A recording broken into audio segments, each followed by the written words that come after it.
नमस्कार। मैं प्रोफेसर मीना श्रीवास्तव, शासकीय कमला राजा कन्या स्नातकोत्तर स्वशासी महाविद्यालय में इतिहास विषय की प्राध्यापक और विभाग अध्यक्ष हूँ। आज मैं आप सभी से बात करूँगी ग्वालिपर ऋषि का मंदिर एवं सूरज कुंड के संबंध में।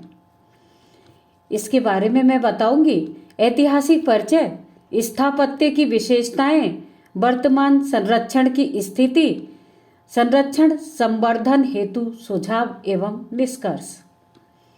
तो चलिए ऐतिहासिक परिचय आरंभ करती हूँ।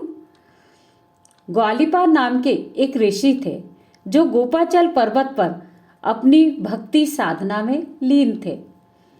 तोमर राजा कृष्ण सिंह के आश्रित कवि खड्गराय थे। खड्गराय ने गोपाचल आख्यान में यह उल्लेख किया है कि गोपा चले महादुर्गे ग्वालिपा यत्र तिष्ठते रिद्धि सिद्धि प्रदातारो ये नमन्ति दिने दिने।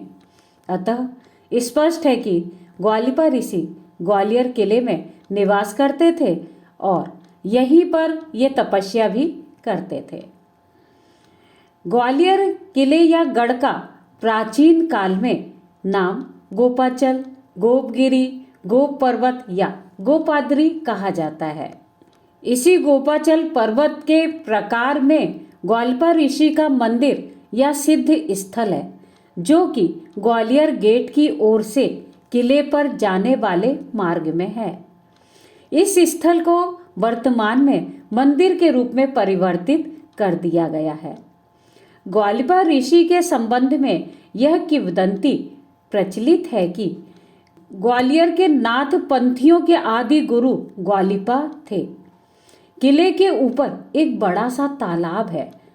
इस तालाब का नाम सूरज कुंड है, जिसके पास ग्वालिपर ऋषि का मंदिर नुमा निवास स्थान भी निर्मित है। एक दिन सूरज सेन नामक एक कछवाहा ठाकुर, जो कि सिहोनिया गांव का सामंत था, वह शिकार खेलता हुआ ग्वालिपर ऋषि के पास पहुंचा।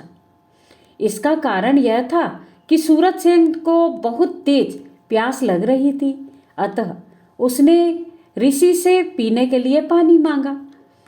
ग्वालिपर ऋषि ने अपने पात्र में से उसे पीने के लिए जल दिया। उस जल को पीते ही सूरज सेन का कुष्ठ रोग दूर हो गया। सूरज सेन कुष्ठ रोग से पीड़ित था और ग्वालिपर ऋषि ने सूरज सेन को जो जल अपने कमंडल से दिया था, वह सूरज कुंड का जल था, जिसे पीकर वह अपनी बीमारी से मुक्त हो गया था। अतः इस बात से प्रसन्न होकर सूरज सेन ने ग्वालिपर ऋषि से कहा कि मैं आपकी क्या सेवा कर सकता हूँ। तब ग्वालिपर ऋषि ने कहा कि आप इस सूरज कुंड को व्यवस्थित तरीके से बनवा दें, क्योंकि इसके जल से आपका कुष्ठ रोग दूर हुआ है।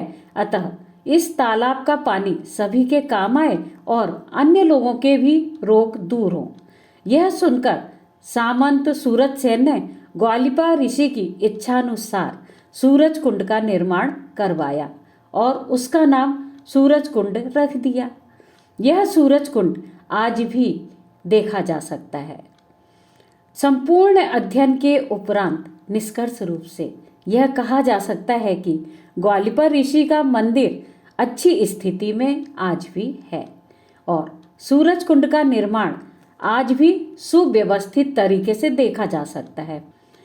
मैंने अपनी पुस्तक लिखी है तोमर राजवंश का इतिहास, जिसमें इसका विस्तृत वर्णन किया है और मुझे उम्मीद है कि आप सभी मेरी पुस्तक तोमर राजवंश का इतिहास अवश्य ही पढ़ेंगे।